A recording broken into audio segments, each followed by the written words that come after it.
ఇల్లు మీది రిజిస్ట్రేషన్ ఖర్చు మాది. క్రెడాయ్ ప్రివిలేజ్ కూపన్ తగ్గించుకోండి. ఈ మెగా ధమాకా ఆఫర్ పొందండి. CREDAI Vijayawada property show.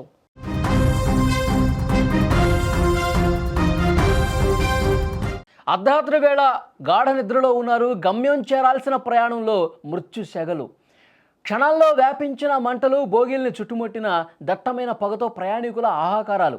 చావు అంచుల దాకా వెళ్లిన 150 మంది ప్రయాణికులు అదృష్టవశాత్తు త్రుటిలో ఆ ప్రాణపాయం నుంచి ఒక్కసారిగా బయటపడ్డారు. అందరూ సురక్షితమే, కానీ ప్రాణభయంతో వణికిపోయారు.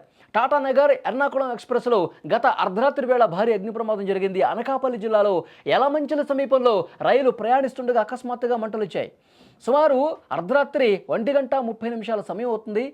ఆ సమయంలో రైలులో అగ్ని ప్రమాదం జరిగింది. అప్పటికే అప్రమత్తమైన లోకో పైలట్ రైలు ఆపడంతో ప్రయాణికులు ప్రాణభయంతో రైలు దిగి పరుగులు తీశారు.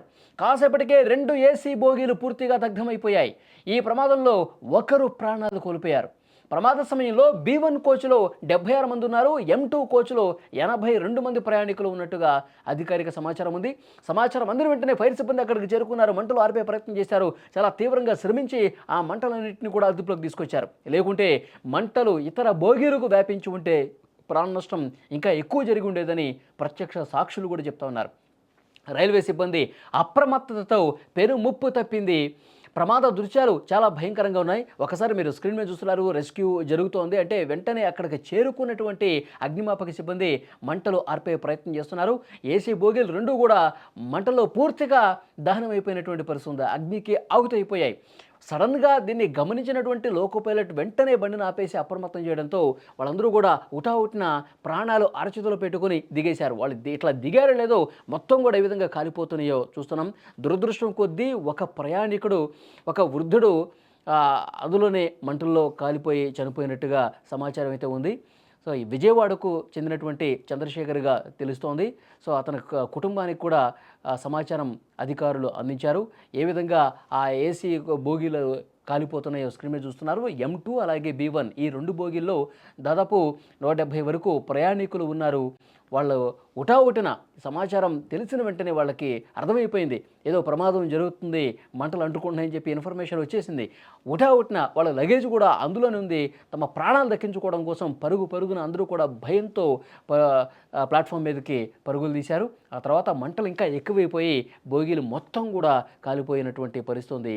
మొత్తం వాళ్ళ లగేజులు ఆ 150 నుంచి 160 మంది ప్రయాణికులు ఎవరైతే ఉన్నారో వాళ్ళందరి లగేజులు కూడా పూర్తిగా దగ్ధమైపోయినటువంటి పరిస్థితి ఉంది.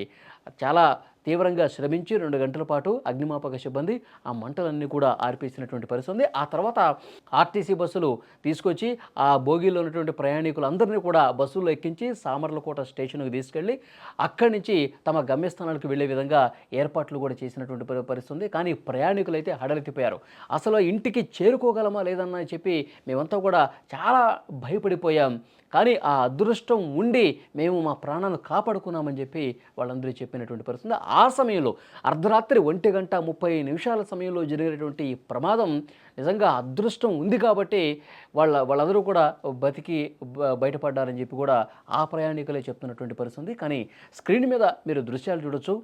ఏసీ బోగీలు ఏ విధంగా మంటల్లో కాలిపోతున్నాయో చూస్తుంటే నిజంగా చాలా భయమేస్తోంది.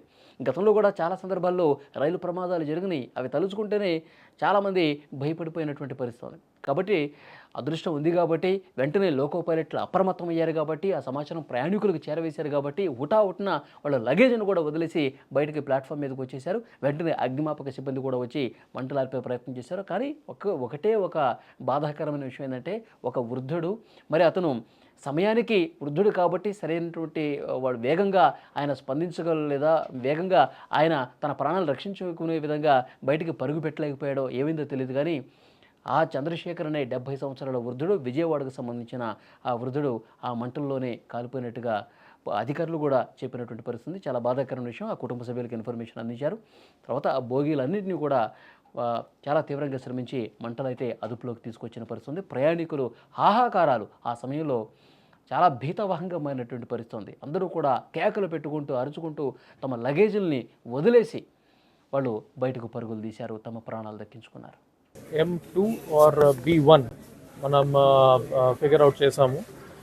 ఇందులో కాజ్ ఆఫ్ ఫైర్ యాక్సిడెంట్ ఇప్పుడు కూడా మనం ఎసర్టన్ చేసుకుంటున్నాము. ఎఫ్ఎస్ఎల్ టీమ్ని పిలవడం జరిగింది. 82 passengers in one coach. Second కోచ్లో 76 passengers మనకి టోటల్ లిస్ట్ కన్ఫర్మ్ చేయడం జరిగింది. ఫార్చునేట్లీ అందరూ బయటకి వచ్చేసారు, టైంగానే వచ్చేసారు.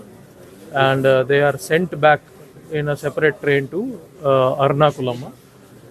అన్ఫార్చునేట్లీ ఒక డెడ్ బాడీ కూడా మనకి B1 కోచ్లోనే దొరికింది. Is been identified as Chandrashekhar Sundaram. మనకి ఫ్యామిలీ మెంబర్స్కి కూడా ఇన్ఫార్మ్ చేయడం జరిగింది. ప్రెజెంట్లీ దాని మీద ఆటాప్సీ ప్రొసీజర్స్ ఇంకా ఇన్క్వెస్ట్ ప్రొసీడింగ్స్ జరుగుతూ ఉన్నాయి.